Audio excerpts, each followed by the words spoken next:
La calificación de supuestos de fuerza mayor es una actividad común en la supervisión de contratos, sean de concesión o de otro tipo. Sin embargo, ¿es pertinente hablar de supuestos de fuerza mayor en el ámbito normativo? En principio, parecería no haber mayor problema, pero analicemos esta cuestión desde un enfoque estructural. Comencemos con la descripción del ámbito contractual. En este ámbito, la fuerza mayor se identifica como un supuesto de inexigibilidad de obligaciones. Esto quiere decir que para hablar de una fuerza mayor debe existir una obligación. Y debido al ámbito que estamos describiendo, para hablar de una obligación tenemos que hablar de un contrato formado por el acuerdo de voluntades de dos partes.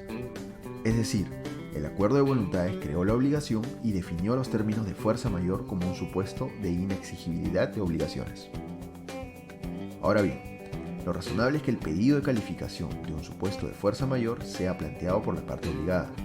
A partir de este pedido se presentan dos escenarios: que la otra parte manifieste su conformidad, con lo cual se activa el mecanismo de fuerza mayor, considerándose como inexigible una obligación específica, o que la otra parte no esté de acuerdo con el pedido. Y esta situación es la más interesante porque activa un mecanismo de solución de controversias que incluye la participación de un tercero, un sujeto que dirime la controversia y decide si el supuesto califica o no califica como fuerza mayor. Todo en aplicación de la estructura del contrato. A partir del panorama descrito, podemos entender que la fuerza mayor tiene ciertos elementos esenciales y exige la participación de sujetos imprescindibles para hablar de una estructura completa. Requiere dos sujetos que formen el contrato, definan las obligaciones contractuales y los supuestos de inexigibilidad bajo la figura de fuerza mayor. Requiere, además, que estos sujetos detallen el mecanismo de solución de controversias para dirimir, cuando sea necesario, la calificación de un supuesto de fuerza mayor, lo que exige la participación de un tercer sujeto. Así, observamos una estructura coherente y completa. Ahora analicemos un supuesto de fuerza mayor normativo en base a los elementos esenciales que hemos descrito. Primero, para que exista una fuerza mayor en este ámbito, debe existir una obligación normativa. Y aquí comienzan las diferencias. Las normas no son creadas en el marco de un acuerdo de voluntades, sino en el ejercicio de una potestad. De este modo, la participación de sujetos es distinta. Un sujeto tiene la función o potestad normativa y crea la obligación, lo que quiere decir que establece un comportamiento esperado que se vincula con una consecuencia jurídica en caso de incumplimiento. Y justamente, para la aplicación de la consecuencia jurídica se requiere la participación de un sujeto adicional, el órgano aplicador, el cual analiza, a través de un debido procedimiento, si existe incumplimiento por parte del destinatario de la norma, y si por ello es necesario asignar la consecuencia jurídica, generalmente definida bajo la figura de sanciones. Este es el contexto de la obligación normativa, que incluye la participación de tres sujetos: el órgano con funciones normativas, el destinatario de la norma y el órgano aplicador.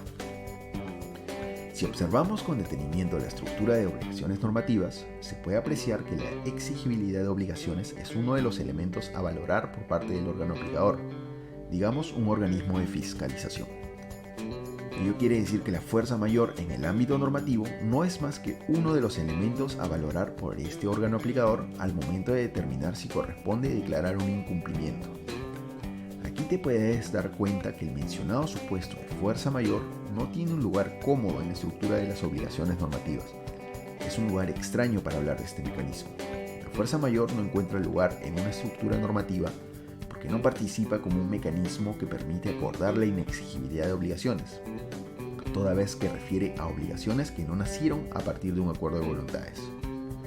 Para determinar la exigibilidad de obligaciones normativas, ya se cuenta con una estructura con todos sus elementos.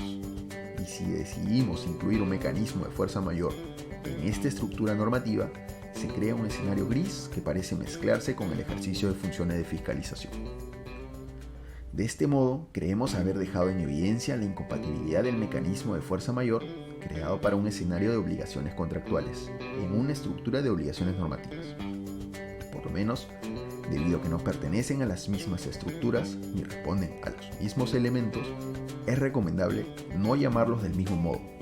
¿Cuál sería el riesgo? Principalmente, confundir los ámbitos y pensar que es posible que entidades de la estructura normativa puedan valorar supuestos de fuerza mayor del ámbito contractual, o al revés, que sujetos del ámbito contractual intervengan en valoraciones de supuesto de inexigibilidad de obligaciones normativas. El riesgo sería mayor si se decide que el mecanismo de fuerza mayor de un ámbito contractual puede ser modificado a través de normas, toda vez que esta conducta generalmente tiene una prohibición a nivel constitucional. Lo aconsejable, creemos, es que la fuerza mayor sea un mecanismo que se refiera estrictamente a obligaciones contractuales, y si el órgano normativo pretende incluir un supuesto de inexigibilidad de obligaciones normativas, no debería denominar a este supuesto como fuerza mayor, porque definitivamente será un mecanismo diferente a aquel establecido en el ámbito contractual. En resumen, si son dos cosas distintas, no las llames igual.